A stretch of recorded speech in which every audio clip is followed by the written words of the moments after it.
Hello, everybody, and welcome to the Boss Rush Podcast, the flagship show of Boss Rush Games. I'm your host this week, Corey Deering, and alongside me is the wise Wisconsinite, Jesse Douglas. How's it going, everyone? The streamer's champion, Ray Apollo. We back! And from Xbox Expansion Pass, Luke Lore. Thank you for having me, guys. Good to be here. Thank you. Thanks for coming on. Yeah. I've listened to the last few episodes of your show. I actually found you through Antonio Guillen, who was our guest last week. Oh, what a great guy he is. What a good person. He's done a number of artistic things to help me out. What a good guy. Yeah. What a nice young man. He's a good man. I wish Antonio was just in everybody's lives. He's such a good dude. He's a great dude. Before we get into our housekeeping and stuff, Luke, I want you to tell us what Xbox Expansion Pass is. And tell us how you do a one-man show every week. How do you do this? Oh, goodness. Well, it's an experience every week, that's for sure. Xbox Expansion Pass is a weekly Xbox podcast in which I kind of discuss the goings-on in the gamerverse as it pertains to the Xbox ecosystem, which is a mouthful, but we consider like all the relevant news stories and how they might impact Xbox and try to approach it from an analytical aspect as opposed to a strongly fan-based aspect or developer-based approach. And it's fun. Like sometimes we have guests on. I've had a couple ID at Xbox developers on, some engineers who work with like mixer streaming and light speed streaming. It's really, really neat to see. I've got Steven Spawn coming on, not this week's episode, but next week's episode to talk about able gamers. And I just try to discuss and spotlight different aspects of the gaming verse and then consider the news as it pertains to the world of Xbox as just a preferred ecosystem I like to enjoy. Nice. So, why did you decide to do this as like a one-man show? Our normal host Edward Varnell does a one-man show called Optional Opinion, and it's always fascinated me how people do one-man shows. And I've had to do shows by myself in the past for other podcasts I used to be a part of and stuff, but doing that every week just seems like I applaud you, because that seems like a lot of hard work to try to not just do everything by yourself, but just, conversate with the audience as if, they were there and kind of being the one man. So how do you do that every week? Well, I thoroughly enjoy discussing video games. That's my passion. And I've been on a part of shows covering Xbox and gaming that had whole panels and just a partner of mine. And I've thoroughly enjoyed those experiences, and I would not pass up a chance to check out more of that. But in doing XEP solo, I get a chance to kind of ruminate on whatever it is I'm truly considering and thinking of it as being relevant in that moment. And I get a chance to have a voice. And the other aspect of the show is I get to spotlight whomever I like. So there's a bit of freedom in it, which is attractive to me. I like the idea that I can just do what I want. On the other hand, that's a tremendous amount of pressure, and I have to consider that if it fails, it's completely on me, and successful completely on me, and that's a balance of the two. And so it was just wanting a different pace from where I'd been, which was a more lighthearted show, to be a bit more analytical. I'm a teacher by day, and so I wanted my students to get a chance, if they saw my hobby, to see the more analytical approach of enjoying your hobby. But I enjoy both aspects. And so that was kind of the mindset behind it. And as time changes, my mood changes, and we'll see where it takes me a year from now, 2 years from now, 3 years from now. So we'll see. That's awesome. Well, I will make sure to keep promoting Xbox Expansion Pass. People who have been following us know that our Xbox show, Arsenal X, used to have kind of like if we felt like doing like a bonus episode, we used to call it Expansion Pass, but just with like just an X, no EX, just the X. But yeah, that's cool. When I saw that kind of like reminded me that our Xbox show we used to do was a lot of fun, and we've actually had some people bring it up about bringing it back, and Arsenal X is we'll talk about that in the housekeeping. But yeah, Jesse and I were just like, man, Expansion Pass, that's a great name for a podcast. So it is. I admire and appreciate your choices in that. Yeah. Yeah. So, but congratulations on your one-man show. We will add you to our. I'm actually constructing a friends page for Boss Rush Games, our website, and we're gonna add Expansion Pass to that list. So that's awesome, man. That's amazing. Thank you. Yeah, I'll get with you after the show to send me, like, if you want to send me art or links or anything to it, just to,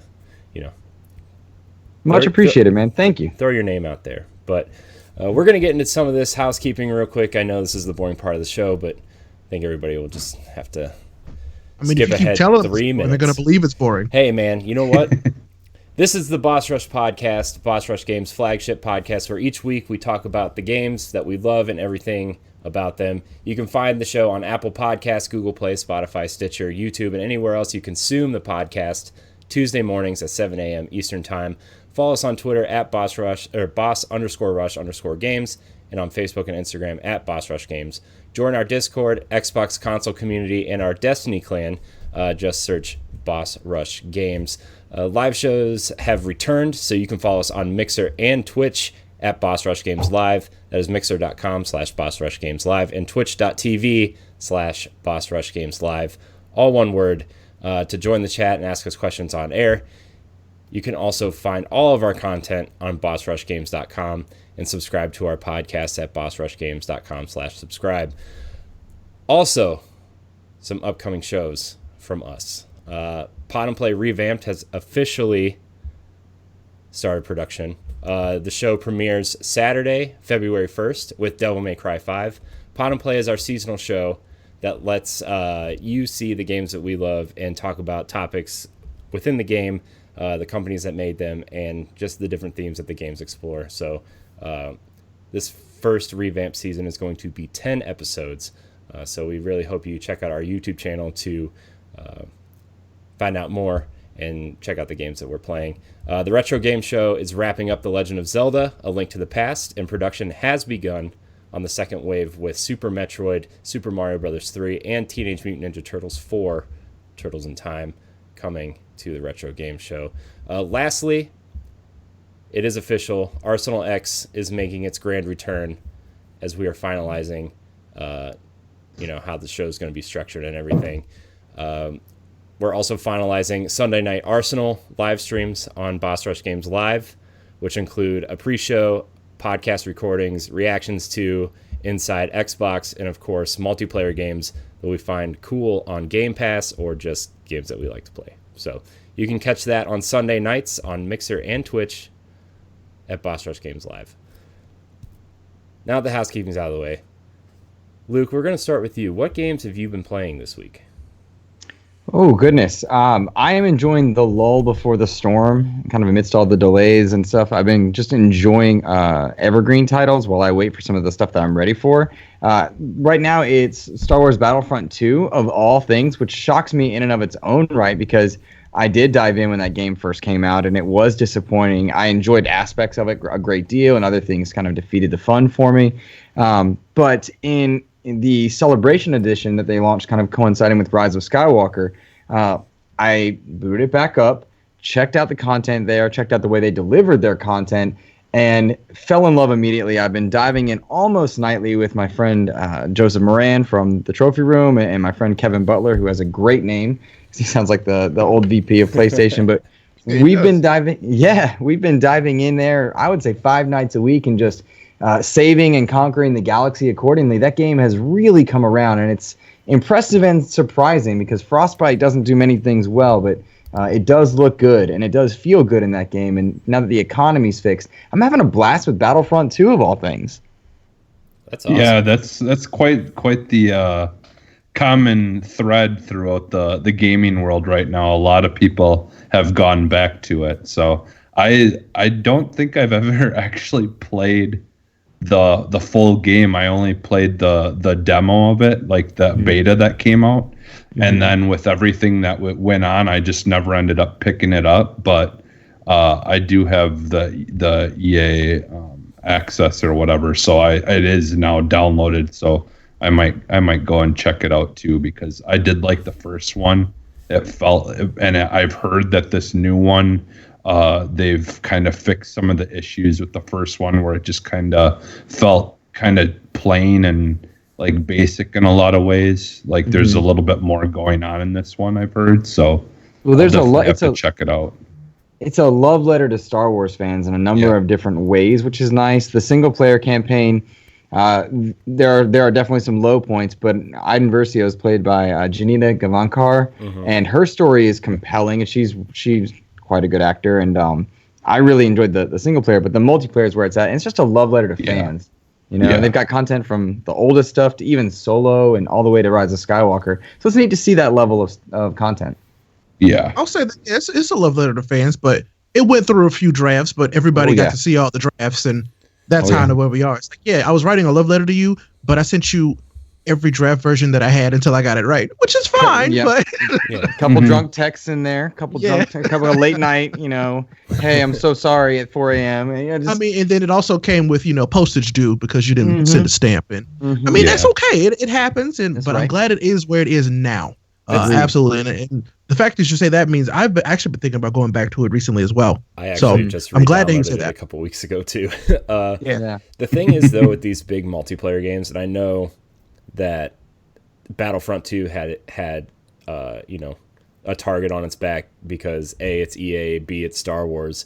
But these big, huge multiplayer games just seem to go through iteration after iteration and iteration, and that seems to be what they're talking about. Anthem's going through right now. Destiny went through this. All these games just keep getting kind of refreshes and not reboots to the extent, but the content just keeps added. They change things, and then eventually games become better once they take notes and learn from each other and stuff. I really think The Division also went through that as well, and Siege. Yeah, Siege is a went perfect through that example. Yeah, so even Sea of Thieves, it had its anniversary update in 2019, and goodness gracious, from the time that game quote came out to where it was in 2019, world of difference. And sometimes you nail it, and sometimes you miss it. Did you guys sign in and get that cameo ship? No, I did not. And I hope I didn't miss it. 22nd. I want to get it. You got to the 22nd, don't you? I think that this, what you just said about multiplayer games, though, is a good thing and a sign of the times, because you can do this now. I feel like it's, in most cases, it's the developer responding to community feedback and adjusting appropriately, so that way people who want to enjoy their game can continue to enjoy that game or enjoy it more. It's nice that we're able to see these developers actually put in the time to as well. Okay, we had a vision for this. It didn't quite work out the way that we thought, because that's what you put out a game, you hope people like it the way that you put it out. But if you can adjust it and make it better the way that people will like it, why not? And I think that's a good thing to me. I don't think you're ever going to put out a perfect multiplayer game. Lightning doesn't always strike. Sometimes you get a game like that where people will love it and it's amazing and it's a hit, but that's not going to always happen. So I think it's just we live in a space where we can fix it. Yeah, and especially not on the deadlines that a lot of places are upheld to. I feel like you could see a perfect game come out if devs were actually allowed, a little bit more time, if it wasn't something that they had to do every single year, and things like that, in a lot of cases where they've got so many different things that need to be done, and then they have to start a project after that's done right away, and that's the thing, though. I think it's fine, it's fine the way that things go right now. Even with Anthem, I think it's just, the problem is a lot of times they would almost be better off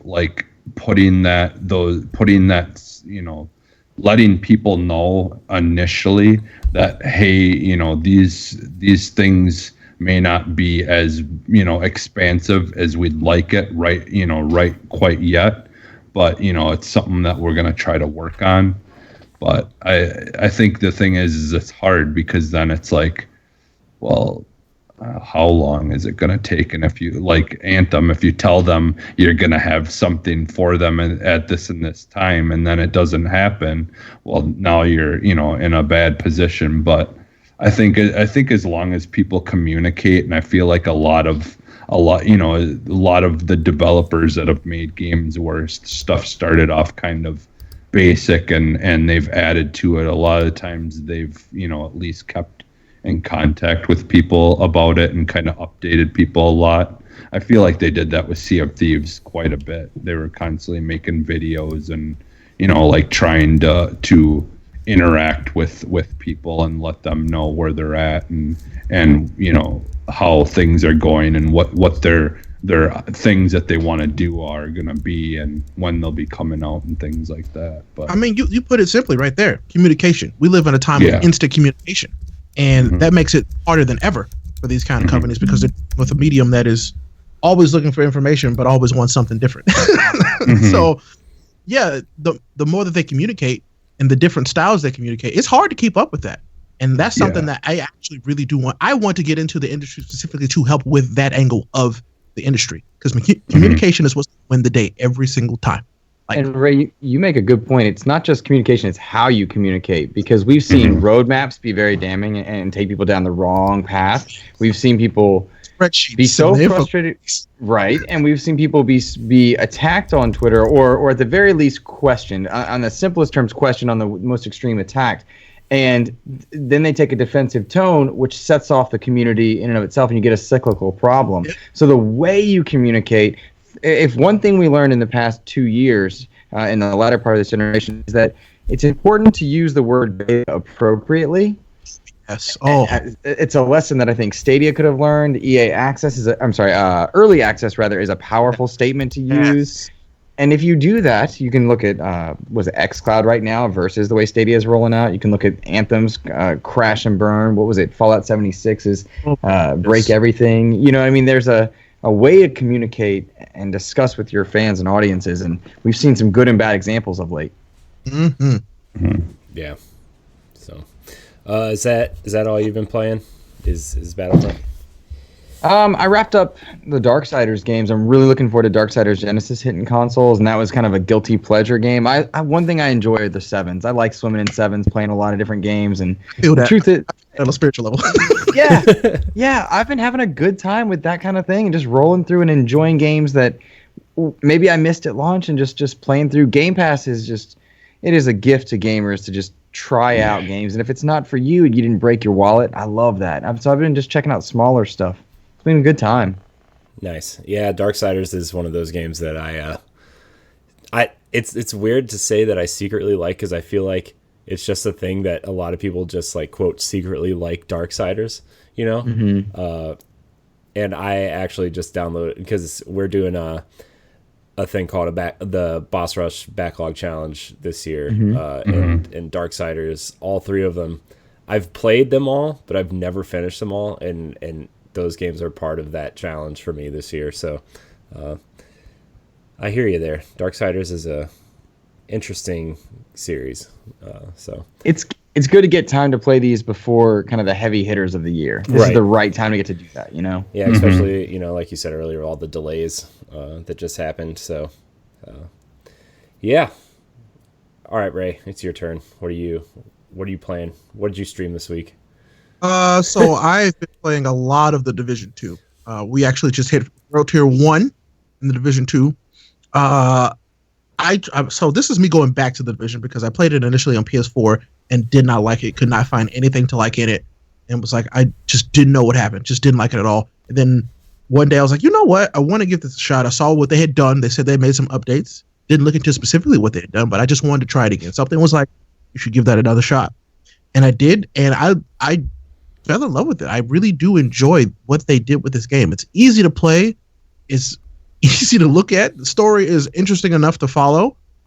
This is a good game. Like I said, I would also put this in, the sevens category. That's exactly what it is, and I really like it. It's so good. And I've been playing with other people, which really did enhance the experiences. Actually doing it the way they intended you to do it is playing with your friends. Yeah. That made a big difference.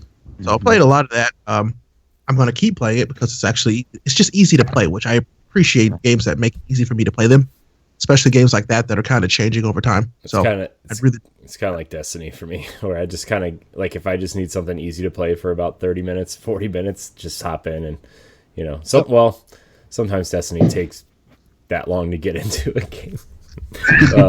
True. Oh my gosh, dude! Sometimes like I get into Gears or Halo or something, and it's so easy to jump in and stuff. When you load Destiny, man, it's just like the loading screen. Then you got to choose your character. Then you got to load into orbit. Then you got to choose to go to the tower to get your bounties, and it's just like this big load. And I'm just like, oh, like why? Why'd you do this? I know, because even on the One X, I remember it took forever to load stuff. So yeah, there that is. I've also been playing Dragon Ball Z Kakarot came out yesterday, and I've been anticipating that game since they initially showed us that game. So I'm having a blast. This is a true love letter to Dragon Ball Z fans. Like we're talking about Star Wars, but this game is a straight up ballad. It's a power ballad to Dragon Ball fans, and I love it. It's so much fun, and it's pretty, and it sounds good. Because I've always had a problem with anime games because in most of those games, they never relicense the music that you have from the series, and that's also kind of what makes those anime special. And Dragon Ball, they did that. They kept the same sounds, the same music, and I'm like, yes, please. This is how you make this experience full for me. I love it. Yeah. Other than that, just kind of offline Tokyo Mirage Sessions. I'm going to play that by my lonesome today, like because I have to have my off-stream games to keep myself, in my love of video games. Started the Witcher 3 DLC. Oh, jeez. Oh, he signed up for some work on that one. 50 or 60 more hours of The Witcher. Yeah.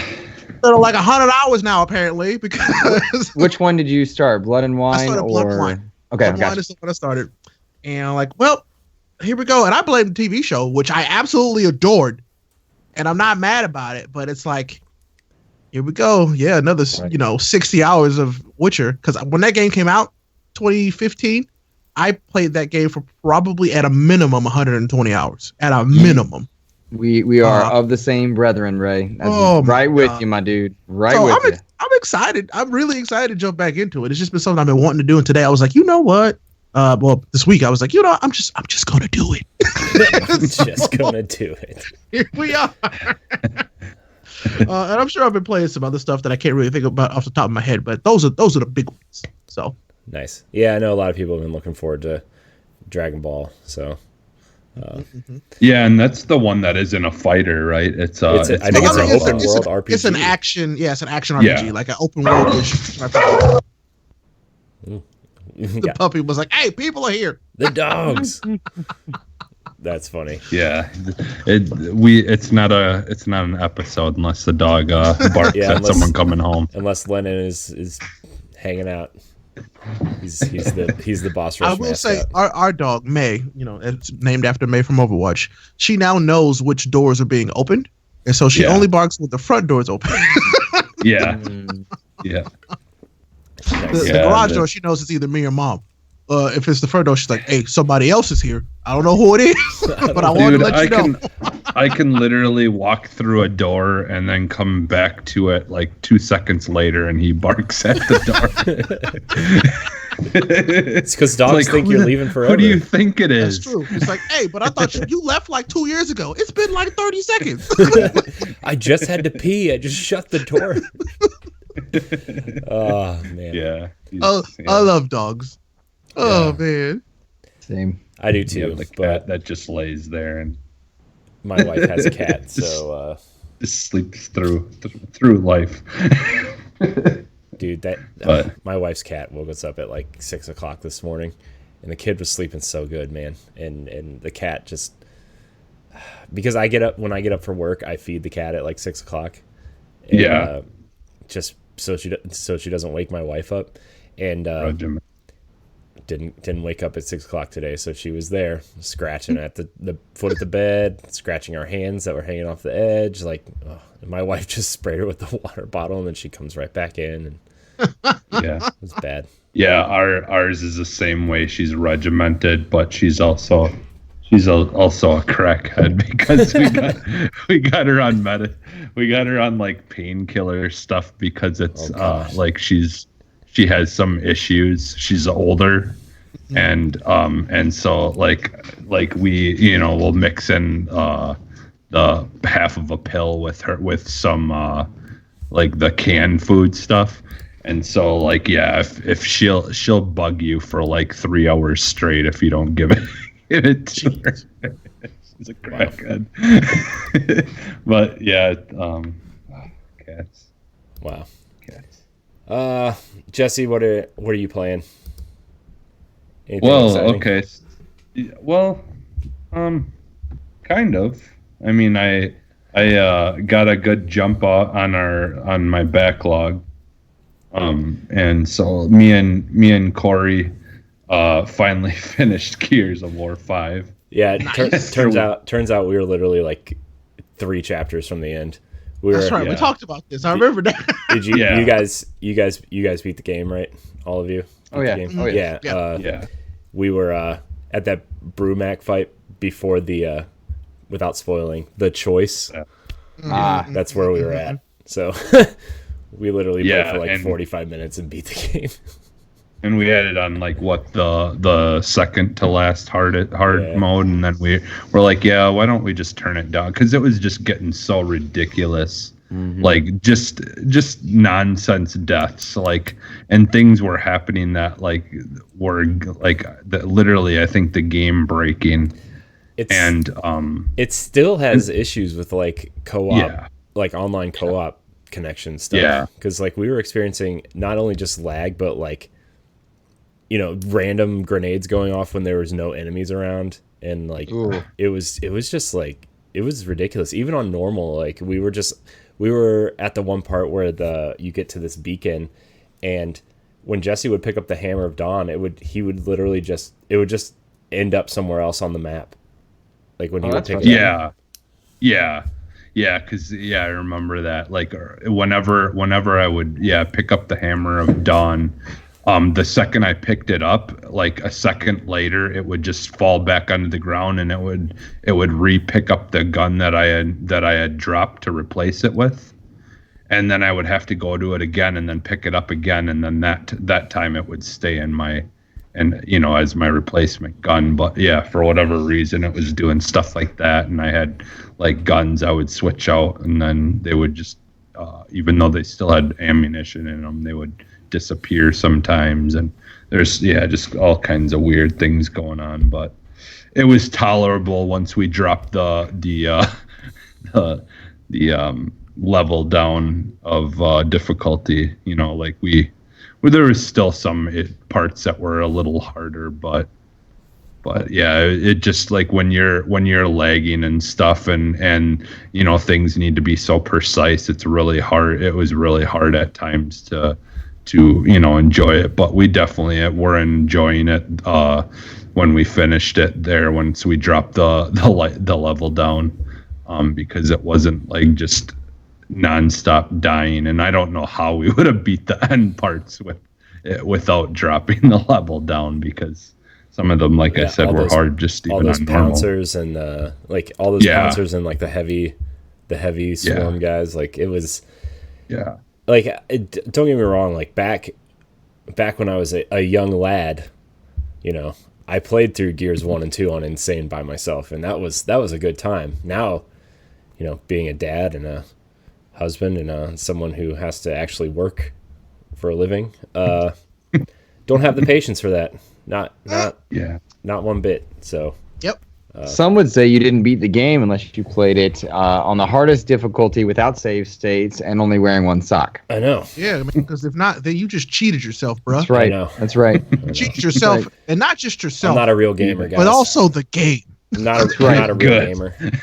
And you better not have had fun when you did it. I'll tell you that right now. Yeah, because games aren't meant to be fun. I know. I should have tweeted every 5 seconds about how much I hated the game, and then when I finished, I'm like, that was awesome. I'm hardcore. Yep. Stuff like that. Yep. You know. So I will never understand gating fun in the gaming verse. Like, what's the point? They don't want anybody else to have fun. I get it. Now I'm like, oh, now I get it. You just want to have fun. Nobody else can have fun unless it's you. Oh, man. Oh, jeez. What else are you playing, Jesse? So I finished Spec Ops: The Line. It's a 360 game. I don't know. So I was asking Ed, have any of you like finished that game or played that game? Then I finished it. Which one? Sorry, Spec you Ops did finish it. Which one? Spec Ops. Oh, yes, I have finished that. The Line. Yep. Okay. Yeah. All right. Were you prepared? Like, did you know what you were getting into? Like, with what type of, like, the context of the story and whatnot? Kind of, because Corey and Ed were the ones who had told me that I should check it out. And so I had bought it a long time ago, and I just never got around to. It was like a game that I knew I would like, and I just wanted to wait for the right time to be in the mood to be playing, to play it. And so, yeah, I was like, you know what, I really should finally get to this game, and I loved it, like right off the bat, like right from the beginning. I do like how they kind of like slowly ease into the like psycho, like, like kind of weird stuff going on. Mm-hmm. Because like at first it doesn't feel like it's that kind of game at all. It just feels like a regular third person shooter, and then it just gradually gets like more and more interesting, and it just really was an amazing game. So yeah, I loved it a lot. I bought it because when it came out, I was really into Gears like a lot during the 360 era, and I remember I got Spec Ops: The Line and Army of Two: The 40th Day on the same day, and I was like, well, I like Gears and I like third person shooters, so I'm going to play these games. And yeah, I didn't really know anything about Spec Ops: The Line. I was just like, oh man, this is a cool third person shooter looking game, and then people started talking about it on podcasts and stuff that I was listening to at the time, and they were about to do some sort of spoiler cast on it, and I was like, well, I want to finish it before I listen to that spoiler cast. So I like plowed my way through. The last probably third of the game is when it really starts getting into that what's real and what's not situation. Sorry that I'm spoiling a 8-year-old 9-year-old game at this point, but it's really something that should be experienced. And there are like 4 different endings to that game, depending on certain things you do. So I'm guessing there's probably one if you find all the intel or something. Yeah. But I did for sure the 2 of them because I won't really spoil it just in case, but yeah, I did 2 of them. There's at least 2 or more. So yeah. So yeah. The only other thing the only other thing too that I had played is I did play some Mario Odyssey. I finally finished the second world, which is by far my least favorite. I just wanted to get it done. I just didn't I don't know what it was about that because that's the one where you're in, like, there's frozen stuff out in the desert or whatever. Oh, I love that one. I thought you were talking about the world with the dinosaur in it. No, I love the first. The dinosaur one is the first one, I think. Yeah. Yeah. The second one is definitely. Yeah, I love that first one. That first one was I don't know. I'm not a fan of desert levels in general in games, but I'm only a little bit into the third world right now. But so far I'm liking that world quite a bit. I mean, don't get me wrong. I did enjoy like the once you got more towards the end of that second world, and then when everything kind of melted and there was a little, there was some other things to interact with and try to find and stuff like that. But it just, I don't know what it was about that world, but I had played it, and then before I bought it, and then I just kind of just was done with it for a while.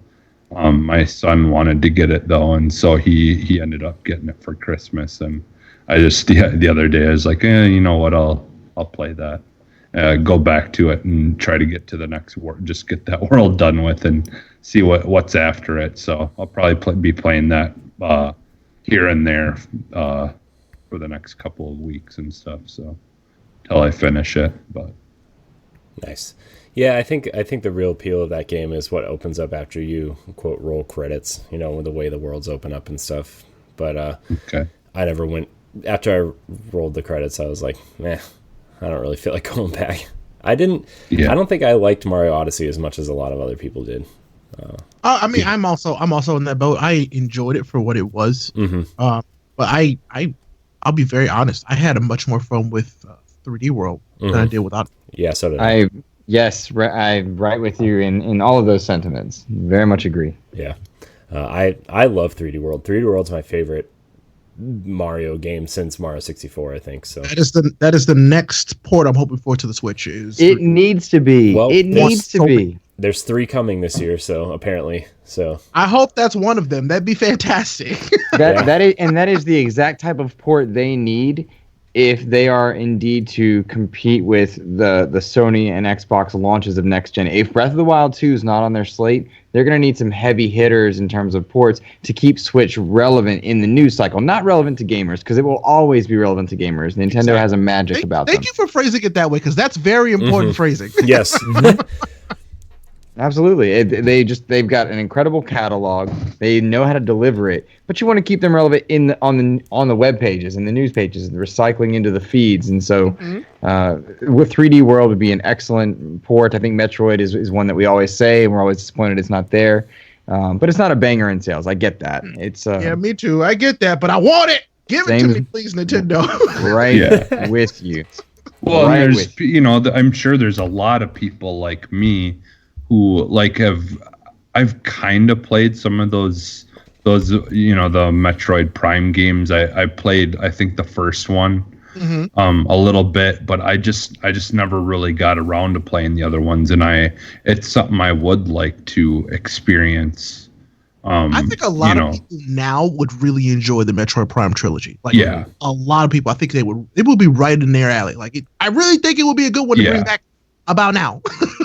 Yeah, well, that's the thing is there is such thing too. A lot of times I feel like of games coming out and being ahead of their time, and people not quite being into it at that moment, and then but it's like if it were to come out later, that people would appreciate it more. I feel like that there was almost kind of a sense of that with Sunset Overdrive, where when it first came out, a lot of people weren't quite interested in it. But once people that did like it and seen what kind of great game it was and got that word out there, people realized that maybe they were wrong to not give it a shot, and you heard more people trying it out. There's a couple of things that I would love to see come. I want the Pikmin games to come backwards, be backwards compatible or get a package deal or whatever. But I'd love to see? I love the Pikmin games. Star Fox Zero DX, where they go in and they address some of the concerns of Star Fox Zero. Fix whatever it was, and let's check it out. Let's let a new generation see maybe something that needed to be in the oven a little longer. Go ahead and refine that, because I would love Star Fox to be in its glory day. I think we all love Star Fox as a character, but his games haven't been done justice since truly Star Fox 64. And it's a different type of game for a different era. I get it. That's why I'm scared that we're never going to get that again. Well, I think I'm scared. I think we got. I think we got our Star Fox game in Starlink this year. Or this. I like that game. Don't tell anybody. I think Ray, you're. When has Nintendo failed to deliver Fire Emblem in every character reveal? No! Sorry, I didn't mean to. I'm going down a. Pardon me, I didn't mean to decline the mood here. Just Nintendo. When I think about it, they give it, they take it. They give it, they take it. I mean, Star Fox. Just give them to Ubisoft at this point. I'm fine with that. Let somebody else hang out with that. I mean, I see Nintendo's been a lot more trusting as of recent with some of their IPs, which is awesome, and I appreciate that. But yeah, maybe let Ubisoft. Maybe Starlink was the test, and they're like, "Hey, you passed, so here you go." Make a Star Fox game. Great. I agree. I bought it for the Star Fox. I know that's the only reason why I bought it too. That's the only reason why I bought it. And that game would not have been anything I ever would have been close to buying if it didn't have the Star Fox stuff. Yeah. The toys sank the budget, but the gameplay was fine. It was good. It was a good playing space game, I thought. I agree. Mm-hmm. I agree, and I enjoyed it for that. And I had the digital version with everything. Yeah. Same. Yeah, see, I think that's the best way to play that game, and I think if I get that, I think I'd maybe play it more. But I just kind of like with all the toys stuff and all that, I just couldn't really get into it as much as I'd like to. Yeah, and you must consider also we're not the like we're adults, we're not the kids audience. We are, but even the kids didn't buy it. The kids the toys didn't sell. I mean, let's be real. What and that's a hard sell because I could see a kid going if they gave them look at all these Toys to Life toys. You've got not even at the time because it was at the tail end. Disney Infinity, the Spiral ones, the Skylanders, and then you have Starlink. Mm-hmm. I'm gonna be honest. I don't think a kid's gonna go for the. I mean, maybe some of them will because that's kids, but most kids ain't gonna go for the. Hey, these weird space toys you've never seen before. They look like anything you know. The nerds like us are gonna go for them, and that's about it. I mean, they tried. I have every single Disney Infinity character sitting on a shelf. While we're mentioning great games that deserved a second chance, where's the all digital version of Disney Infinity? Those assets exist. I know. You just give me that. That was a fun playing. Dude, you brawling. It was fun. I think the ghost of Walt Disney deleted those himself. Did you know they have like over 100 characters that were in development when they canceled that game? That's nuts. Yeah. Stop killing my soul. Man, it makes me really sad because the game aside, those figures are just cool. As a Disney fan over here, those figures are just cool, and like I would like to just like put up shelves and just have them line the top of the there's like a border around my office, but 2 and 3.0 I thought were good compilations there. Yeah, for sure. I almost bought the Sully one from. We were at Goodwill in Upper Michigan, and they had the Sully character or whatever in like a little glass case thing. I remember when we were at a Toys R Us in Sandusky, me and my cousin, because we were looking for like game stuff and stuff that was on clearance and stuff. We used to go out all the time and look for cheap games to buy and collect and stuff. And we went up there, and it was the saddest thing. They had a whole bin of Disney Infinities for like 99 cents. Oof. All of them. And I was like, oh man, if I didn't have them already. I'm all again. Yeah. So yeah. So I guess it's my turn to talk about what I've been playing, which isn't much, sadly, because of all the stuff we're prepping for and doing and recording, and also trying to get the website up to date. I would say. Well, I'd say it was up to date. It's back cataloging everything on there, and that's been a website simulator and YouTube simulator are not fun when you have to do a bunch of it at one time. But it's a work in progress. I've been working on that and having a place for our live shows to be on there as well. So I'm working on that. But other than that, I've been playing. I played Finished Gears with Jesse. I played some Master Chief Collection multiplayer, which, by the way, still very good. Very good. Like it's the best it's ever been. So. Yeah. Mm-hmm. I still like Halo 4 a lot. I know a lot of people don't really care for Halo 4, but I still really like the way Halo 4 feels. It feels like the next step of Halo, and like I like Halo 5 also, right? Like I think the movement and stuff feels good in that game, but I still feel guns look great. Yeah, I still feel like Halo 4 feels like classic Halo with modern, nuances like sprinting and some aim down sight stuff on other weapons feel better and stuff like that. But Master Chief Collection still feels really good. And then I did play about the first hour of Devil May Cry 5, and that is a great looking, great feeling game. I'm really glad I started playing that, and I think Ray told me to play it about during our Game of the Year discussions. And man, as someone who loves the Ninja Theory Devil May Cry game, this game feels a lot like that. But more modern, and I think that game looks phenomenal. The opening scene right after the prologue where they're driving the bus down the road and it goes into slow-mo, and then the girl catches the cigarette in her mouth during the slow motion scene. Oh yes. That is man, I can't wait to keep playing that game. That's probably going to be the game I focus on after. I do want to finish Hellblade first. I need to start that. Dang it. Yeah, I played about another half hour of Hellblade last night, and I just got off the bridge onto the shipwreck shore.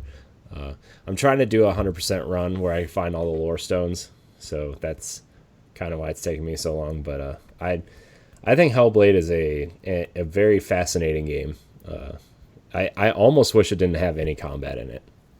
I wish it was just all puzzles.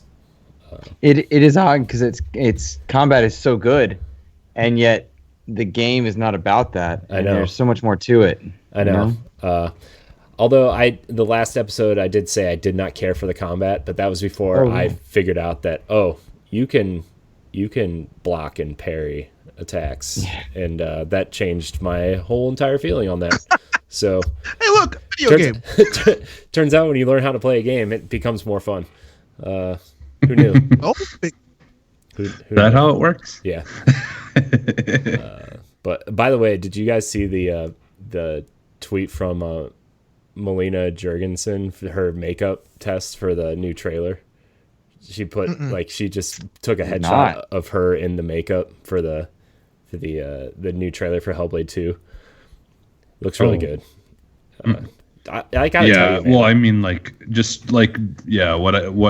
we've seen in that trailer, man, I cannot wait. Yeah, it's so weird to see this unassuming woman, she's literally their video editor, and seeing her in Hellblade 1 and now in Hellblade 2, she just looks like this kind of laid back, kind of shy person, right? And you see her in the trailer, and you're like, wow, there's a reason why people can act, and you just man, that trailer is really good, but Hellblade is also a really, really good game, and on Game Pass, by the way, everybody, if you it is. You should play it. Yeah, but that's about it. Like I said, I've been working a lot this week. I've been getting up at 5:30 in the morning to edit and work on stuff, and then I go to work and come home, and I've been working until about midnight every night this week, just getting our back catalog stuff on the website, and it's been a long week. I'm gonna just throw that out there, but sounds like it. Yeah, and Ed and I recorded a couple things this week, and we recorded almost a 2-hour POW block this on Thursday again, so yeah, it's been one of those weeks of, but hard work. You can't succeed if you don't work hard at it, I guess, is what people keep telling me. So that's what I'm doing. I'm trying to work hard. So all right, why don't we get into some of these questions here? It's time for what does Ed call it? The question corner. Remember, you can email us at question block. No, that's the question block. That's right. You can email us at bossrushgamespro@gmail.com or follow us on social media and look for our question thread to send us your questions.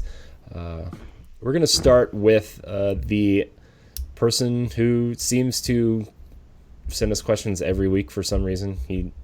Deshaun, you need a life. I'm sorry. I can say that because I've met him twice, but Deshaun, I'm worried about you, man. You listen and watch all of our stuff all the time. Do you need a hobby? I think you guys are his hobby. I was to say, that sounds right. I'm just kidding. I love Deshaun. He knows I'm just messing with him. I saw him at Aldi a couple weeks ago. He literally lives within driving distance of where I live, and I don't know. He's a cool dude. Do you guys think we are looking at a time where console generations are an archaic way of thinking? Do you think that this is the step where console gaming becomes more like PC gaming in terms of scaling and features? I mean, I feel like, we've been looking at console generations since the beginning of video games, right? Like we just kind of assume, okay, we've just gone through the steps of, okay, the next consoles are coming out, they're only going to play these games, yada yada. But with Phil Spencer's interviews and what Matt Booty's saying about things, and those ridiculous headlines about Xbox Series X not having any exclusives for like a year or two, like I think this is that step, right? Like I think Xbox is the beginning of blurring the lines of what is a console generation and do they even exist anymore.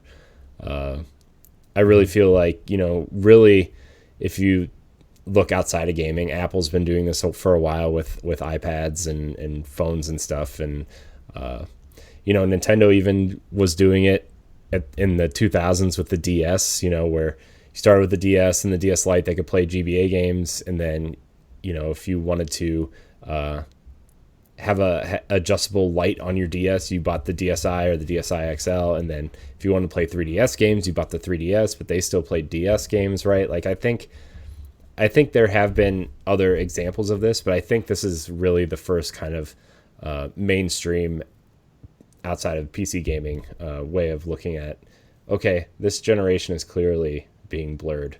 So, but what do you guys think? So go ahead, Ray. Yeah, good. No, Ray. After you, good sir. Guess first. You a guest in this house, so you go first. Well, I think one of the things when we look at console generations, we don't know the answer to the question until well into or towards the end of that generation before we're able to look back. A good example of this would be the Dreamcast having an internet port on it, and it was ahead of its time, but people weren't ready for it.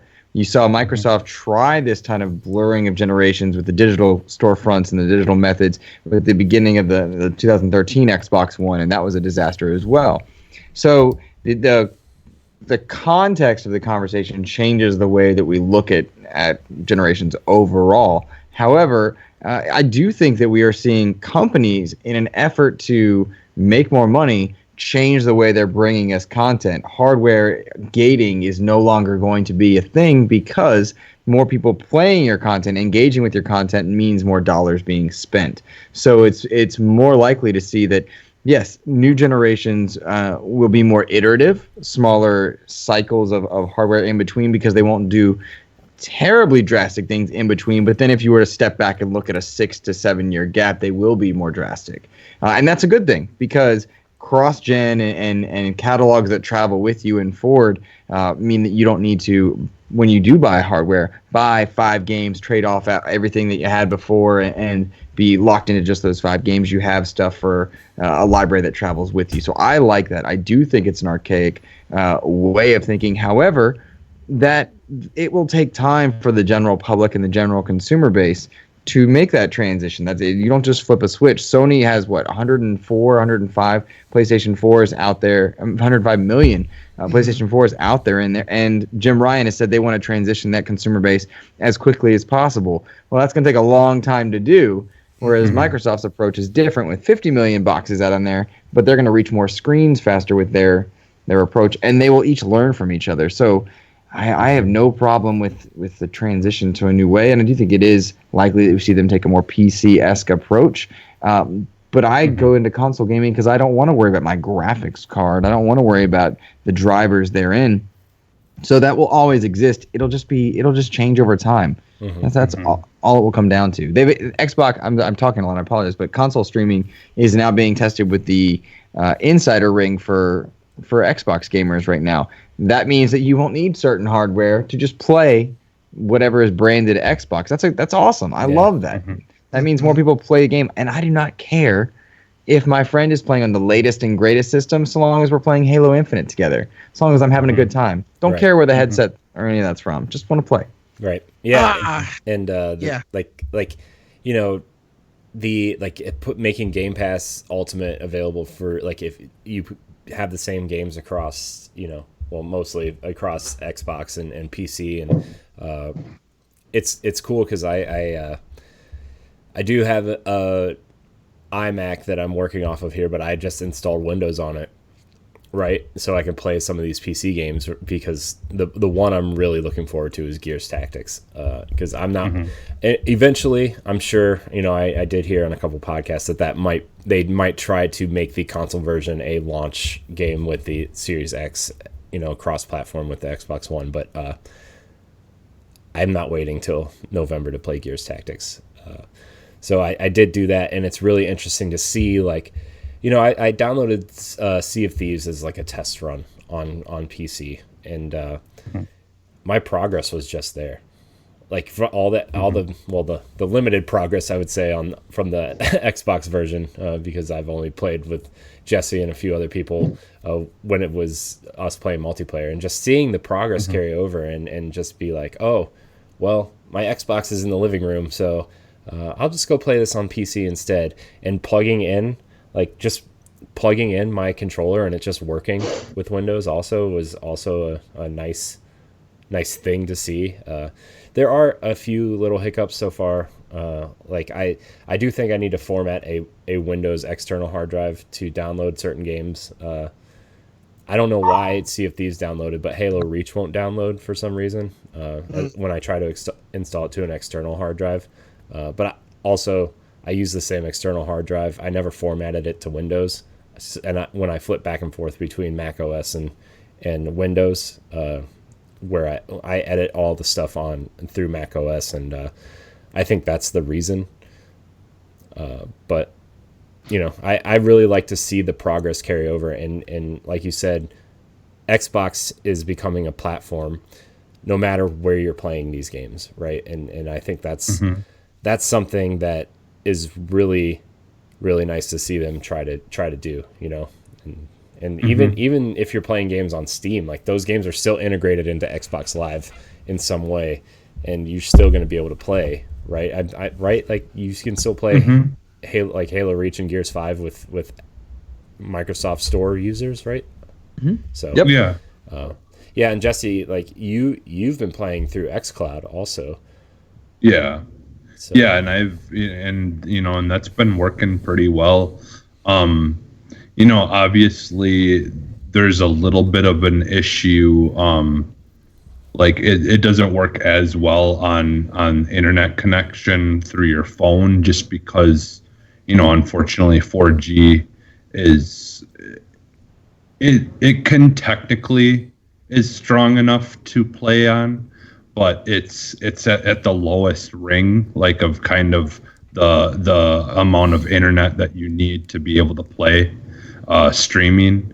It has worked for me, but there's so many places that have Wi-Fi and stuff, and it works on a decent Wi-Fi connection, so it works fine on there. Like, I don't have any issues when I'm on Wi-Fi, but yeah, and I've just been doing the console streaming, so I'm streaming from my console at home to my phone, so and that's been working well. Now, I would imagine streaming from the other way would possibly be a better connection, but I'm not sure. I guess I haven't really tried that much. My friend Pat did, I believe. He tried it, and he said it worked well for him. So, yeah, I mean, it's it's still obviously in beta, but I think, honestly, like, I'm surprised at how well it works for what it is. So, yeah.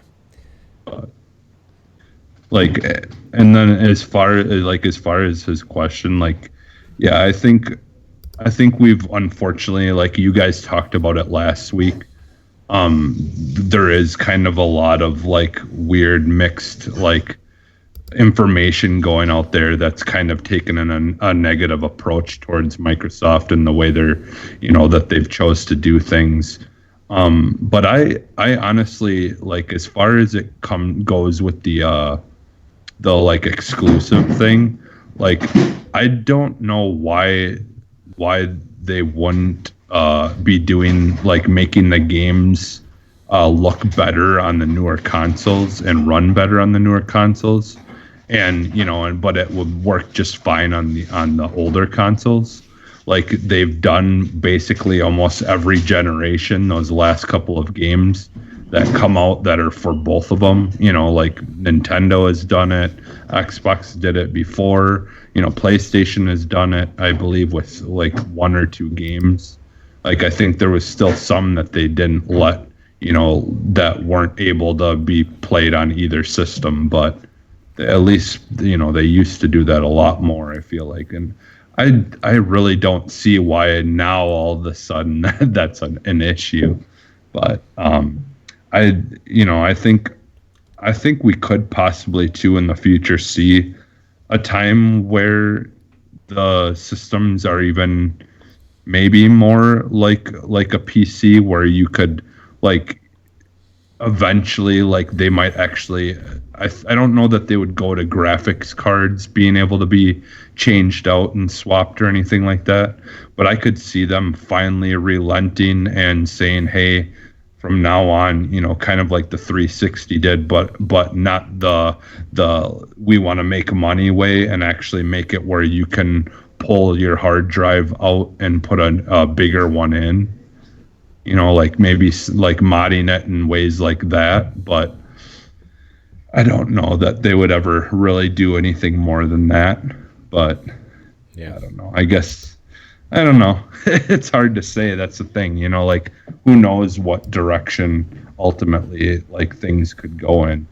But I think if anything, it's gonna just most likely be the streaming way that would be, more of the future. Yeah, I can see that. I mean, this is a good question, because now we're at this juncture, this place in time where things are actually changing, and we can see, for those of us who are paying attention, we can see it changing, and this is good. And you kind of hit it earlier when you said they're changing because they found different ways to essentially get your money, that's how business works. People they started to pay attention when people started to buy things digitally more. They're like, okay, so they are starting to finally move towards this digital future that we've been trying to push them towards, because as the consumers, we like the way things were, and it's because it was working. We've gotten to this point where they've been trying new things that haven't worked so well, but they've all been these small tests to see how far they can push us in a certain direction, and they still get us to spend our money. And we're now at this point where Microsoft they learned the hard way, and that was with the sales of the Xbox One console. They learned that it can't just be a console. You can't focus on just a console moving forward. And they learned that the fastest, because you fail hard and fast, and they did, I think.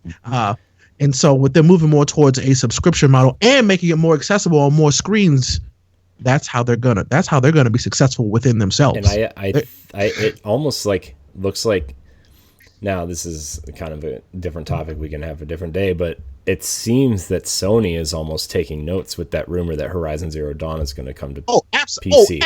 Like he said as well, they're learning from each other. Yeah. They are absolutely learning, because I don't think truly, and this is just a guess, that most of the stuff that Sony's been doing was always in their plan. It's just they saw something that's like, okay, well, no, the market did respond well to them doing that, so we should probably get out a look, and we can make it happen. So I think they are, which is good. And I would argue anyone that is not in favor of bringing great games that are exclusive to their platform to a PC space is missing the greater point of, absolutely, if more people play the game that you like, you're going to get more of it. Why would we? More money equals more stuff. Especially because software is what makes the money, right? Right. Exactly. Why do I care if somebody's enjoying a game that I liked on a different box? That makes remember that conversation we had about people gatekeeping fun? Exactly. Yeah. Yeah. People play games that you can get on the Switch and stuff like that on their phones. Now, in my opinion, is that the ideal way to play it? No, but who cares if they're still having fun and they're buying the game, you're making money off it? Who cares? I mean, look, this is like, we had this conversation on a Nintendo Pal Block like 2 or 3, maybe 3 years ago at this point, where like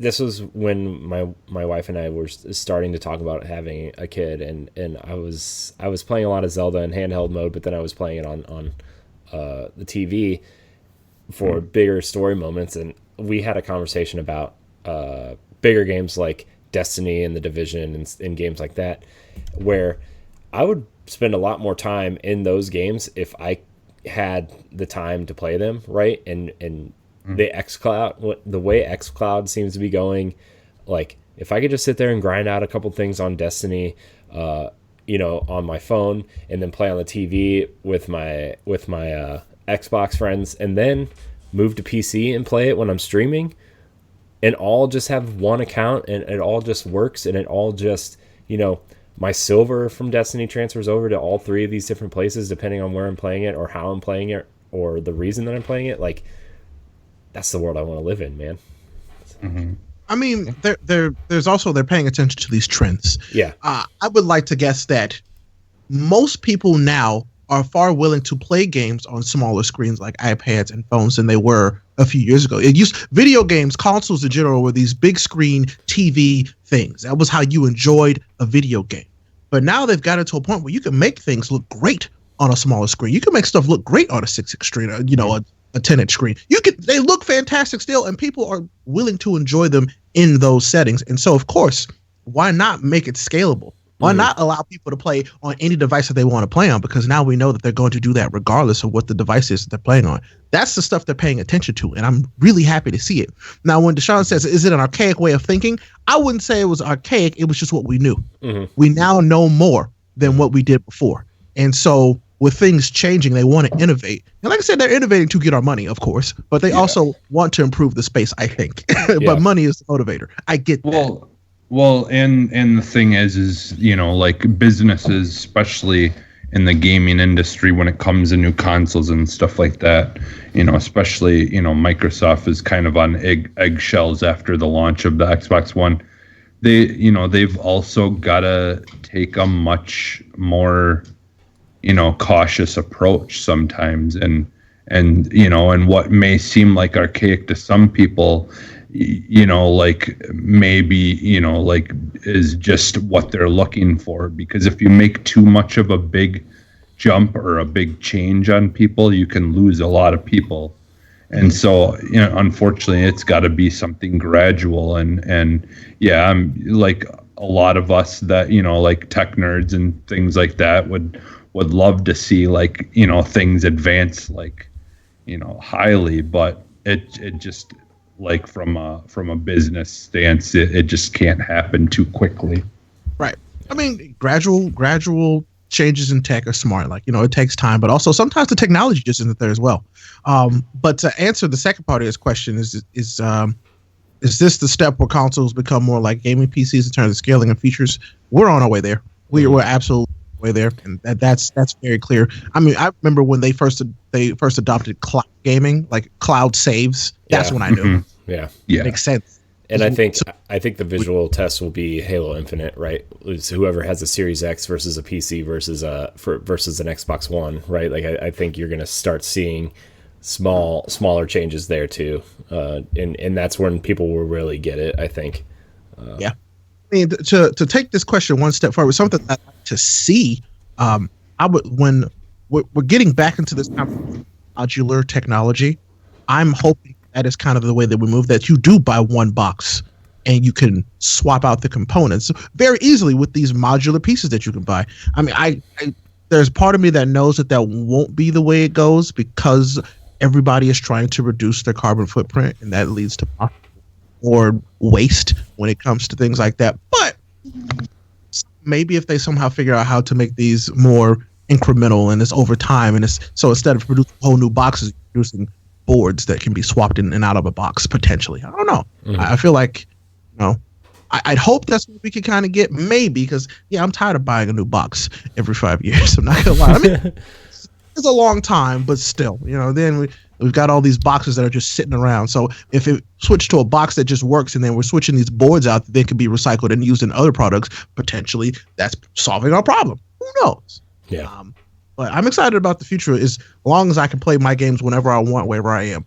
That's what I want. Yeah. Mm-hmm.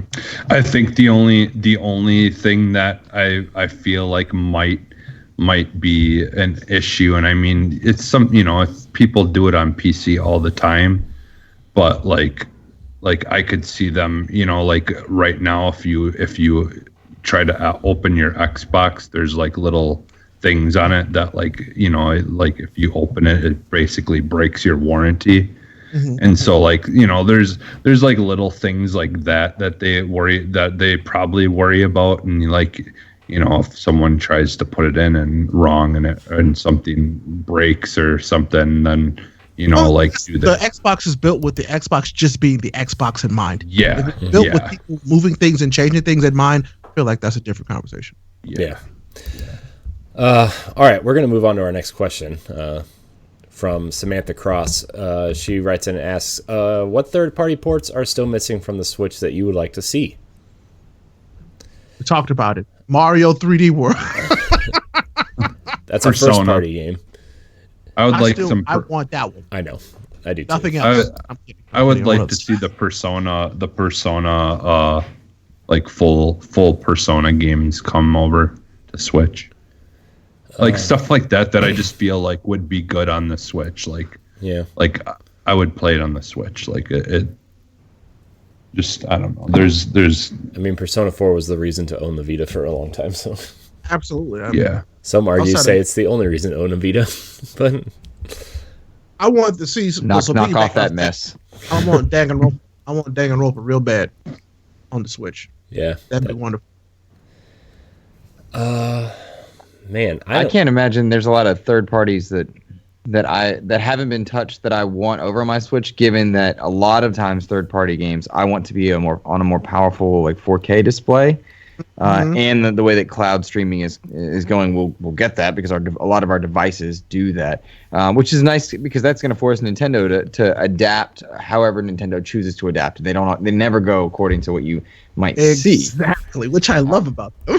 Agreed. It makes them special in a world where Sony and Microsoft are very, very similar. Even with their differences, they're similar. Almost predictable to a point. Yep. So, yeah. Uh-huh. Yep, but I think they've knocked out the heavy hitters. I mean, Witcher 3, the fact that exists on a Switch is neat. Doom exists. I mean, they've knocked out a lot of the heavy hitters. What are they missing? A Call of Duty at this point? I think that's like one big one is Call of Duty. Absolutely. I still like. For me, I think it would be something like a Madden style game on Switch. That's a good point. That's a good point. FIFA, don't they? They already have FIFA, right? Yeah, it's real bad. I don't think it's up to it's not where it's supposed. Where the others are, I suppose is the right way. It plays well. It's not the version of the game that people want. It's a Switch version of the game. Got it. It's doing better than that. What is it? Borderlands on Stadia, rocking that October 2019 edition. I will say another one that should be on the Switch that's not on the Switch is Borderlands. Yeah.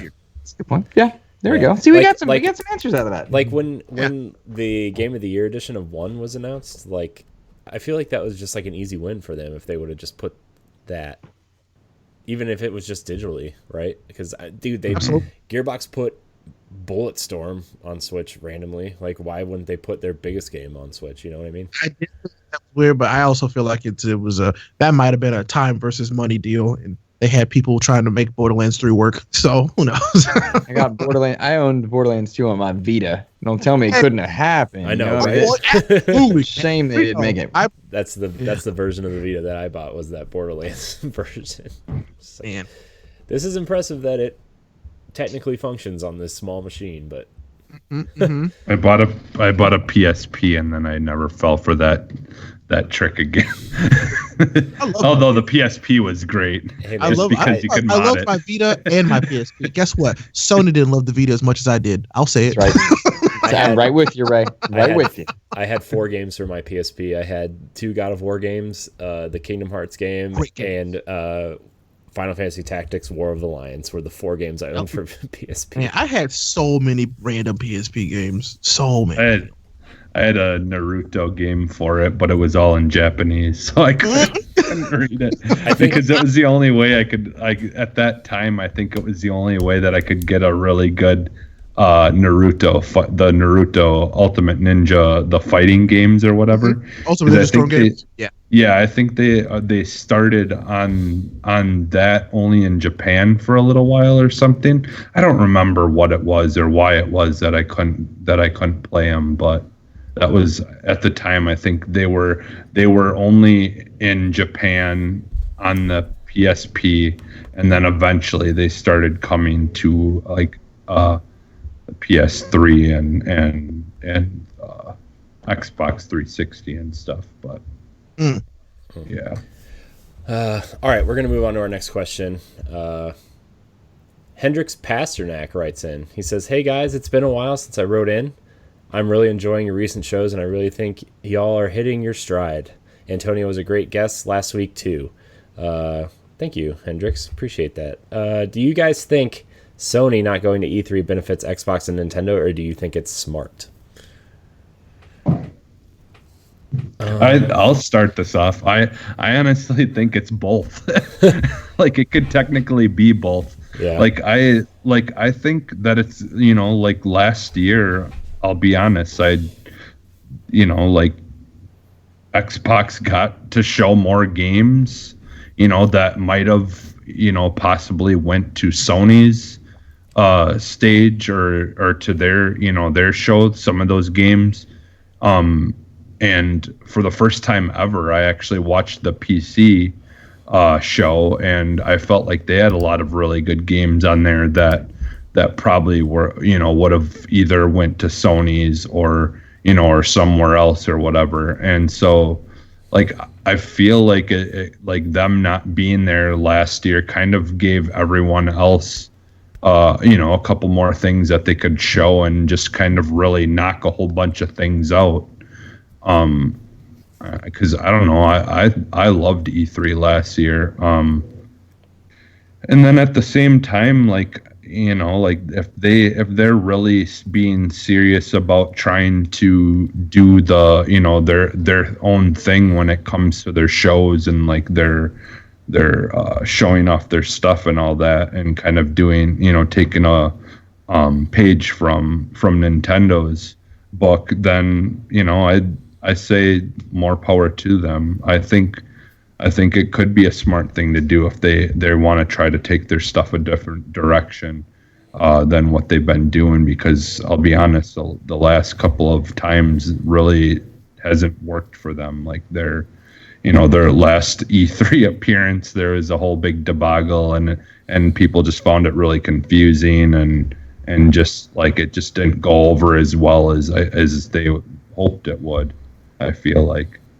Yeah. And so maybe that's the thing is, with everything's changing in this business, so maybe they seen that and they said, maybe we need to make some changes too. I don't, so I mean, look at Nintendo's changed quite a bit in their ways of thinking. A lot is evolving.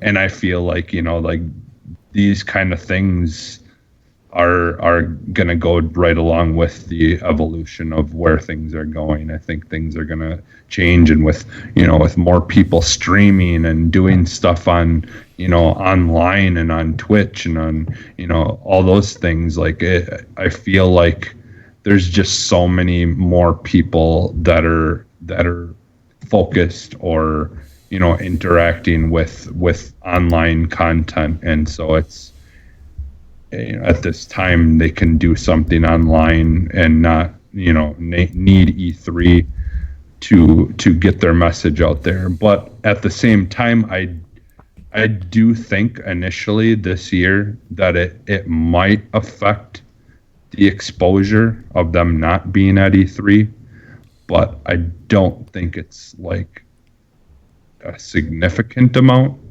But there are still a lot of people who will watch E3, and that might be the only big, gaming video type stuff that they watch this year. And if Sony's not there, they're not going to see what they're, what they have to say, But I think that's a very small amount of people, though. So I mean, this one is an interesting question, because I feel I love change. I'll preface this with this. I love change. I love that thing. We are seeing so much change in the video game industry, some good, some bad. but we're going to learn from change regardless. I think that Sony knows that people are different in the way that they are consuming their content. They don't necessarily count on an IGN or just the news and journal to deliver them their video game news. They know that. And if Sony decides to do anything, people are going to cover it regardless because it's Sony and there's something about the PlayStation. So it'll get picked up somewhere. You'll see it somehow. But I think it's smart, but it's also one of those things where any exposure is good exposure, but I guess if you're trying to control your own narrative, to do it your own way is the best way to go. And I feel like that's what Sony's doing. But does it benefit Xbox and Nintendo? Oh, absolutely, because it's one less thing for people to pay attention to during that that news roundup for that week. It benefits. Go ahead. I'm sorry. No, go ahead. I want to hear that. Go ahead. Well, I think it benefits all of them. Yeah. Microsoft. It was something. I think it was Imran Khan, former Game Informer, now with Kind of Funny, suggested that it's something like $40-50 million for a big company to buy in, have that type of messaging. That is a ludicrous amount of money for something that Nintendo has shown us can be done in a direct. There's a news cycle outlet to that, and that factors in. But Microsoft has the former Nokia, now Microsoft Theater, which I had the pleasure of being at last year, and it's wonderful, but it's on site, but it's not part of E3, so they've got a reduced cost there and kind of an embedded win-win scenario. If they're there, they're there. They're the good guys. If they're not there, they can still do their own thing without the same type of wallet hit. Similarly, Nintendo is going to garner attention however and whenever they want. They can tell you that Pokemon's going to have a direct tomorrow, and everyone's going to tune in their own news cycle. And Sony not being there means they save that money, and they do control their own narrative. I think it is E3 needs to go in the way that it exists now. It should become a consumer show if they're going to become a consumer show or not, but they can't do the dance in between any longer. The ESA thing destroyed any credibility they have with journalists. Which is a factor there. But does it benefit? It benefits all of them for Sony not to go because you don't speak unless you have something to say. And it certainly hasn't hurt because they're at 105 million units. So none of us can argue the data in any of these things. Exactly. Yeah. So that it's just the simple way about it, I appreciate that, and this is what I was. Thank you for taking it there. E3 itself needs to inherently change.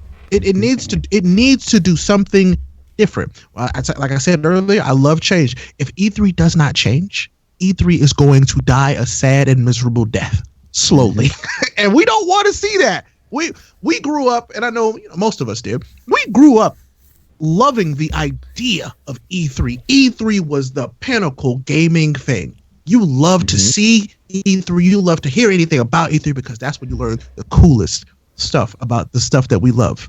And I loved it. It's just, I hate to see it slowly descend into what it's becoming.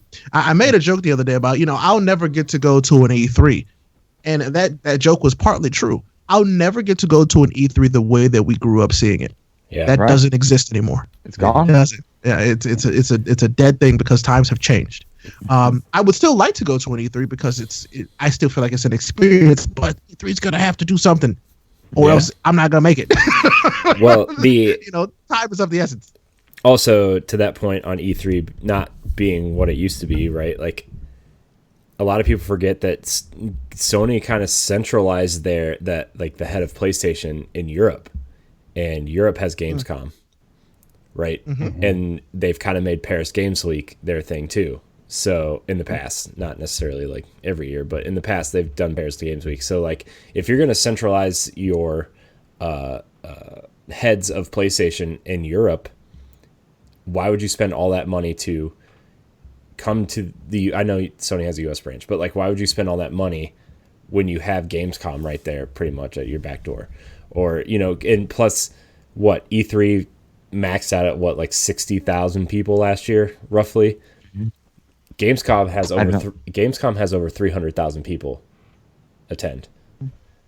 So if you're going to have games announced for your new box, why don't you go where there's more people and you have more fans in that space?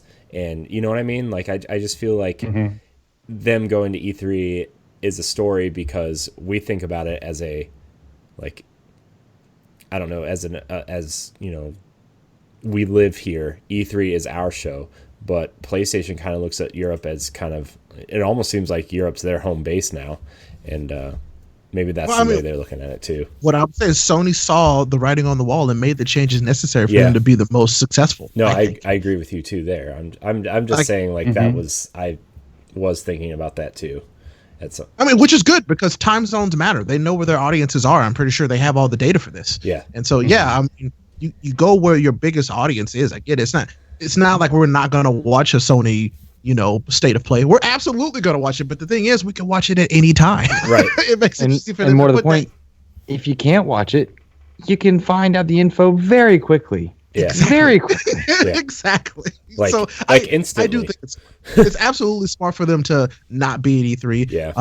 I'm not going to say that it's not smart for Xbox and Nintendo to be at E3. It's just, again, E3 has to change. I want it to do better. I want it to be better. And I also want Xbox and Nintendo to continue to focus on more of their own directed content at their fan specific. I want to see more of that. Yeah. Just like I want PlayStation Experience to come back. That was one of the coolest things I'd ever been to, video game wise, was PlayStation Experience. Yeah. Give me more of that. Give me one for Xbox. Give me one for Nintendo. How do you have the best exclusives, the most systems out there, and not celebrate yourself? It was a very odd choice. Yeah. Very odd choice.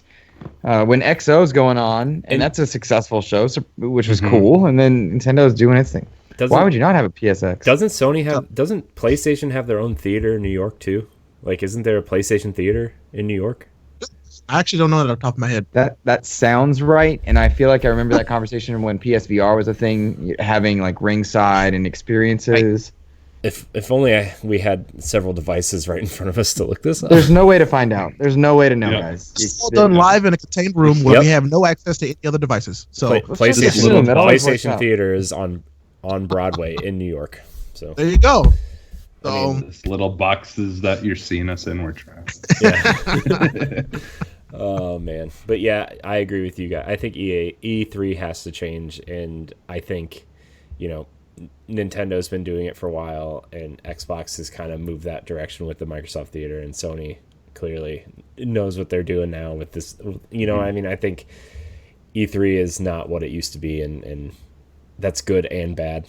I think E3 just has to figure out what it wants to be, and they can't be in this middle ground of half journalists and half fans. Like, you need to choose and aim what you want it to be in that direction and just go for it, or else you're not going to see E3 anymore.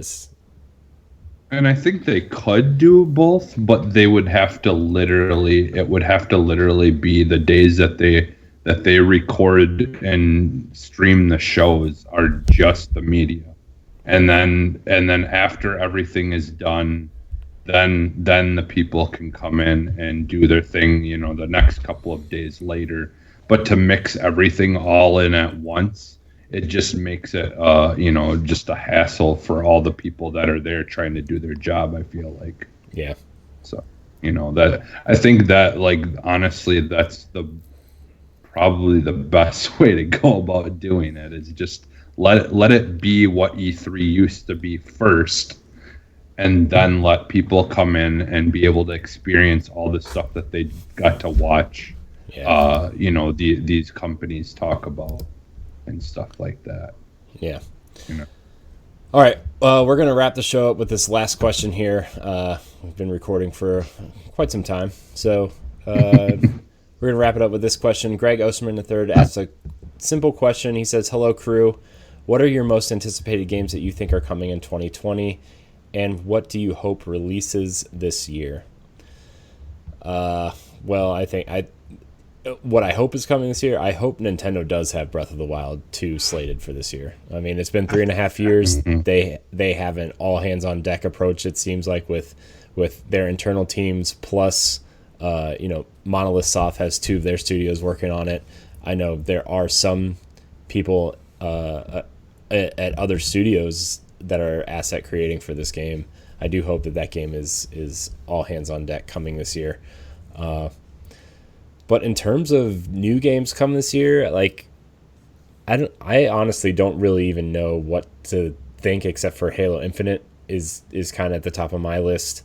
I know a lot of people are looking forward to Cyberpunk and Final Fantasy VII. But I truly think that Halo Infinite is probably confirmed 2020 games. Halo Infinite is the game that I'm looking forward to the most. So for me, it's it's a mix between like Breath of the Wild 2, if that's a thing, and Resident Evil 3 remake. I'm looking forward to as well. nice. Luke, Oh man, I got a lot that I'm looking forward to this year. Don't play with me. I tweeted that a few days ago. My list is extensive, ranging from indie, AA to AAA. In the swimming in sevens category, man, I'm stoked for Zombie Army 4, which is a Rebellion game. Darksiders Genesis. yes. Looking forward to that. Gears Tactics kind of ramps up. RE3, Ghost of Tsushima. Lego Star Wars is there. I'm just reading my list now. Disintegration. If you guys have not seen that, it's from the creator of Halo. Looking good. Doom Eternal. Yeah, Disintegration let's looks see. great. Carrion is a good indie title. I feel like far too long. Yep. Preach, brother. Right there with you. Yakuza's coming to Xbox. Stoked for that. Yeah. I mean, gosh, guys, we are. And then like there are our evergreen live service games are all putting out new content. Sea of Thieves, Master Chief, Battlefront. Those are the ones I've talked about. But then you got the heavy hitters that were delayed, but theoretically you got Cyberpunk. What is it? Avengers, if that ends up working. Of course, Halo Infinite, and that game that they won't stop torturing me with. Whatever it is that has the Dark Knight Batman in there, come on, where is it? Teasing. These teasers are bad now. Thank you. Bad. There's a point of diminishing returns, and we pass it, and I won't care. I'll buy it anyway, whatever. Hey, but come on, stop hurting my feelings, please. That's right. There's my list of things that I've just. Not that I've thought about it before. I don't know. Oh, not at all. That's just off the top of your head. Yeah. Well, I'm not gonna repeat the games because everything that they just said, I'm excited about, and I want those. Those are everything they just said are my anticipated games. All of those. But some ones that I hope release this year. There have been rumors about a sequel to the Order 1886. I want that so bad. Yes. It was one of my favorite PlayStation exclusives. Yes. I love the setting. Talk about swimming in sevens. Give me more of give me that. I loved it. It's one of my favorite things. Please, I want more Bayonetta this year. I would love to have new Bayonetta. And then if possible, just please, and I'm gonna bring this up every time, and this is my last one. Please give me the Metroid Prime trilogy. Yep. Please give me that. Can we go back? Can we go back to the Order real quick?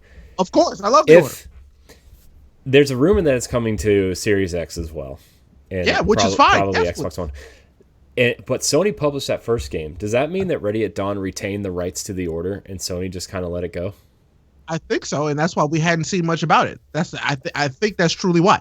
Because I would love that. Seems like the perfect game. Like right before that game comes out, that Microsoft would put on Game Pass. Oh, absolutely. So I don't know about the first one, and I only saw the headline for the second one. So, but Ready at Dawn clearly wants to do something with that. They were a PSP studio at one point. Yeah, they made the God of War PSP games, which are fantastic games. Some of my favorite God of War games were on the PSP. Ghost of Sparta, and one awesome. That's right. And one of the problems when you have an exclusive game is that if it is a 7 and you're resting the merit of a console on something like that, then it's going to be punished that much worse, which is why I think a lot of people were down on Order 1886. It happened the same thing with Crackdown and Sea of Thieves at the time. You can't carry a platform's exclusives on a game that's good, not great, right? Mm-hmm. So if they can keep the Order and make it worthwhile, whether it's exclusive or not, there's something to it. The ending of that game showed a promise of a world that was greater than the sum of its parts in 1886. So if it comes to Series X, fantastic. If it just comes to PC and that's where the rumor came from, fine. Yes, get more people into that world. Just don't abandon an IP. They really did. They did. Does anybody else have a Galahad statue bookending their special edition statue somewhere? I did have it. I sold it. I sold it. I gave it to somebody. I have enough stuff. I have my Galahad statue up there bookending my shelf of toys that people can't see, which was probably a mistake. I probably should have put all this stuff behind me as like a cool kind of background, but I did not do that. It was really. Well, you're not cool on the internet unless you do that. I hope you know. I know. That's why Ray's the coolest one of us. Let's go ahead and gate everything. That's literally just amiibos. It's amiibos and pops. But you can see I got a kitchen back here. But Ray, guys, I have my Darksiders 3 statue over there, and slide it up. You're welcome. Yep. Secrets out. Phil Spencer signed that skateboard over there. Just throwing that. He did. That's a real thing. He did sign that. That is my pride and joy. It's my pride and joy. Yeah. One other game, just really quick, that I was thinking of that I would really like to see this year is Mario Rabbids 2. Yeah, I mean there's a rumor that Nintendo and Ubisoft do have a collaboration announcement this year, so that'll be. Okay. I would love because I've been making new intros for all of our shows, and so that requires some gameplay recording, and Mario plus Rabbids was one of those games, and I forgot how great that game actually is. What if their collaboration this year is giving me Golden Sun again? I'm adding that to my list. Give me something Golden Sun. What if it's a Golden Sun Assassin's Creed style open world game? I don't know how much I would love that. You laugh, but I would absolutely enjoy that. I'm not laughing. I was being halfway serious, except that Gods and Monsters will probably be coming out, which is another game I'm really looking forward to. Add it to the list. That game. The only thing I've seen is that 2-minute CG trailer, but it's from the Assassin's Creed Odyssey team. It looks like Breath of the Wild. It's going to fantastical Greek. It's just the idea of it. Yeah. Like literally, I'm in love with the idea. Right. I just can't wait to see how it's executed. Yeah. So, I'm still waiting on that Switch game from like three E3s ago or whatever, the one with where your sidekick was the Boston Terrier. And it was like it was like a Zelda game almost, but it was. You mean Breath of the Wild with the Wolf Link amiibo? No, it was the kid with the Boston Terrier. It was based on. I know what you're talking about. On like a book series that was being written. Yeah, no. But they said that they weren't ever going to be able to get to the game until the book series was done. But I haven't heard anything more about that. And so many people were clamoring online that really wanted that game to happen. Yeah, I know what you're talking about. I can't remember the name, but it kind of reminded me of like almost a modern day Fable-ish type game. Yeah, it was very, very much like. Add that to the list too. Fable, if it's real. We're gonna see Fable. We'll see Fable this year be announced for sure. Yeah. I had almost bet money on it. Yeah, Fable, man. I hope it's not. Do you think it's going to be Fable 4? Or do you think it's just going to be Fable? Fable Infinite. It'll have a different name. But it'll basically be in the same continuity, I think. I'd hope, actually. That's what I'm hoping. It's in the same continuity, but like they drop the number. Yeah. What if they do it? What if they do a Fable game like that, but only it's actually more like a WoW or something, where it's something that they just keep on continuously adding to, or like a Final Fantasy Online, or like all those kind of games, like where. Huh? Live service Fable? Yeah.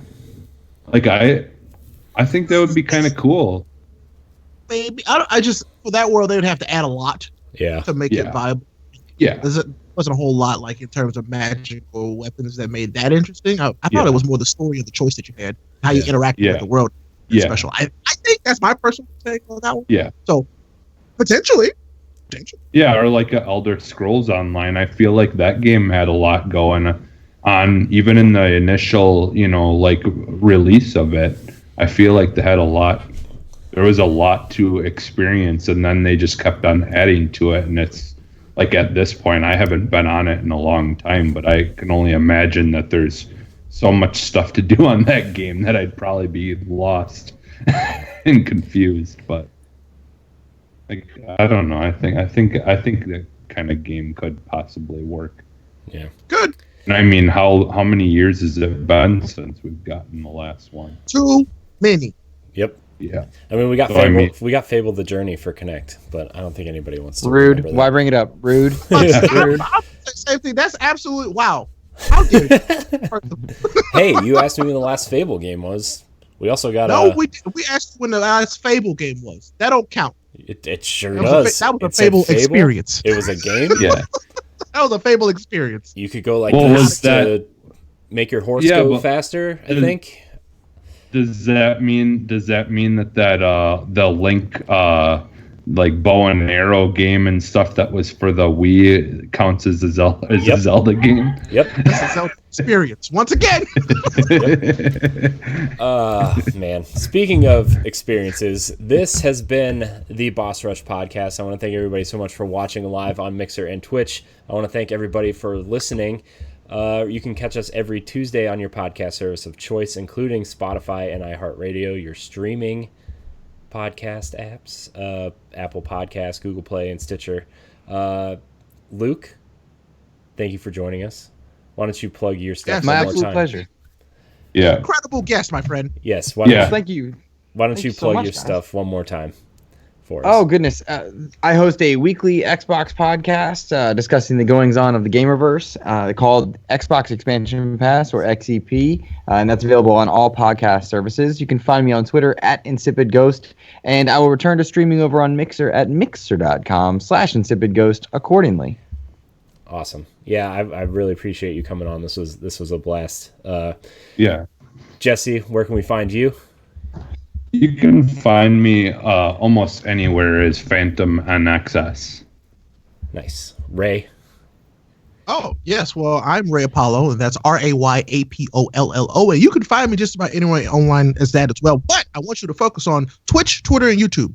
Look for Ray Apollo, no space, in those 3 places. And that's where you find my stuff that I'm proud of. Awesome.